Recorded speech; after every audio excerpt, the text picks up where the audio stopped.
students, in this lecture we will discuss some method of finding PI of an ordinary differential equation. Do remember, before we move for finding PI of partial differential equation, it is essential to know how to find PI of ordinary differential equation. So this is basically a recap we can say of finding the PI of any ordinary differential equation. तो हम इसको एक बार repeat करते हैं, यही आपको help करेगा आगे जब हम पीआई निकालेंगे पार्शियल डिफरेंशियल इक्वेशन के केस के अंदर.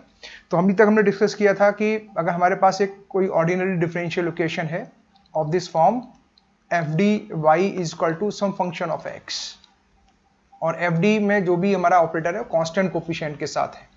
तो उस केस में हमारा जो सॉल्यूशन था, solution again this is y is equal to C F plus P I. तो सी एफ निकालने के मेथड हम डिस्कस नहीं कर रहे हैं, हम पी आई कैसे निकालते हैं वो डिस्कस करने वाले हैं. तो हम पी आई कैसे निकाला करते थे इन केस के अंदर, पी आई निकालने के लिए हम निकालते थे 1 upon F D into F x.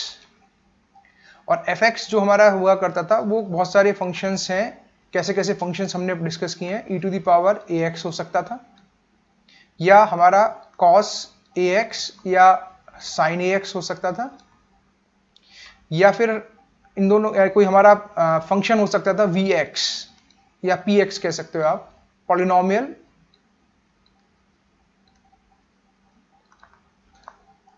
Of x, basically algebraic function कोई है, या इनका कॉम्बिनेशन है that is e to the power ax into vx है, या फिर e to the power ax cos ax oblique sin bx या sin ax या bx है, यानी e की पावर x या तो cos bx या sin bx, या फिर vx और साथ में cos ax या sin ax, कुछ इस तरह के फंक्शंस हैं. तो हमने ये सारे मेथड ऑलरेडी डिस्कस किए हुए हैं. एक बार इनको रिकॉल करते हैं कि किस तरह से हमने पीआई निकाले थे इन केसेस में. तो केस नंबर 1 हम कंसीडर करते हैं F X that is E to the power A X. तो इस केस में जो हम पीआई निकालते थे, PI is 1 upon F D E to the power A X. This is given by 1 upon F A into E to the power A X, provided F A is not equal to 0. क्या किया था हमने, जहां जहां भी इस operator में D था उस डी को हमने रिप्लेस कर दिया था यहां पर जो एक्स का कोफिशिएंट था उसके साथ, और उसको सिंप्लीफाई कर लिया था, ये कोई नंबर बन गया था. उसके बाद जो भी वैल्यू आई थी that is our P I. ध्यान रखने वाली बात थी कि एफ ए की वैल्यू 0 ना हो. अगर एफ ए 0 हो गया है तो उस केस में हम क्या करते थे, X into 1 upon F dash D into E to the power A X, और यहां पर बल्कि यही लिख देते हैं एफ डैश, यानी कि इस एफ डी का हम एक बार डिफरेंशिएट कर देते विद रिस्पेक्ट टू डी, और उसके बाद जो भी बचता था उसमें डी की जगह पर ए पुट कर दिया करते थे, और कंडीशन फिर वही थी कि F dash A is not equal to 0. ये कंडीशन है हमारी if F A is equal to 0, then pi is given by this much. अगर ये भी 0 हो गया, then if f dash a is equal to 0, then हमने डिस्कस किया था pi is equal to x square f double dash a into e to the power ax and so on, जब तक ये डेरिवेटिव या तो खत्म ना हो जाए फंक्शन का या फिर नॉन जीरो ना आ जाए. तो ये एक तरीका था. इसी तरह का तरीका हम मेथड यूज करने वाले हैं जब हम पार्शियल डिफरेंशियल इक्वेशन के अंदर पीआई निकालेंगे, और हमारा जो भी फंक्शन है ये फंक्शन कुछ इस फॉर्म में एक्सपोनेंशियल फॉर्म में होगा. दूसरा हमने डिस्कस किया था F X equal to cos A X oblique sine A X, कुछ इस तरह का फंक्शन हो.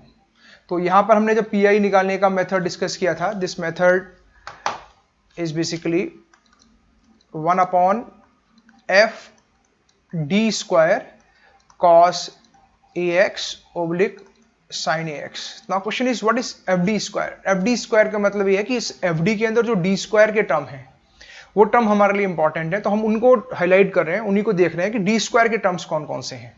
अगर डी क्यू का कभी टर्म कोई होता है तो आपको याद होगा तो हम इसको लिख लेते हैं डी इंटू डी स्क्वायर, और अगर डी फोर का टर्म कोई होता है तो इसको हम लिख लेते हैं डी टू का होल स्क्वायर। तो बेसिकली हमारा कंसंट्रेशन यहाँ पर डी स्क्वायर के टर्म्स के ऊपर होता है। तो हम क्या करते थे, इसको हम रिप्लेस कर देते थे, डी स्क्वायर जहां जहां था उसको हम रिप्लेस कर देते थे, this is F D square replace by minus of A square into cos A X oblique sine A X. लेकिन यहां पे भी कंडीशन है, provided F of minus A square is not equal to 0। अगर ये 0 हो गया then what, if f of minus a square is equal to 0, then our pi is x times 1 upon minus into cos x oblique sin ax and so on. So proceed like this. Third case था हमारा, अगर fx कोई polynomial है x की power में, suppose करो हम generalise कर लेते हैं दिस इज vx, देन क्या करते थे हम लोग pi निकालने में, in this case pi is given by 1 upon fd into vx। हम इस fd को ऊपर ले जाते थे और बाइनोमियल एक्सपेंशन करते थे इसका, that means we write it this f d inverse into px, और बाइनोमियल एक्सपेंशन करने के बाद जो d के टर्म्स आते थे उसके ऊपर हम vx को अप्लाई कर दिया करते थे। d का मतलब यहाँ डिफरेंशिएशन से है बेसिकली, और सॉल्व कर लिया करते थे जो वैल्यू आती थी। अगर हमारा fx कुछ इस फॉर्म में होता था, सपोज करो this is e to the power ax into cos bx या फिर sin bx, उस केस में हम लोग कैसे सॉल्व करते थे pi का हमारा फॉर्मूला होता था this is 1 upon fd e to the power ax cos bx या फिर sin bx। तो हम इस e की पावर ax को आगे ले जाते थे इस ऑपरेटर के आगे, तो हम लिखते थे e to the power ax into, और d यहां पर रिप्लेस हो जाता था d प्लस a से, तो ये जाता था f d plus a cos bx oblique sin bx।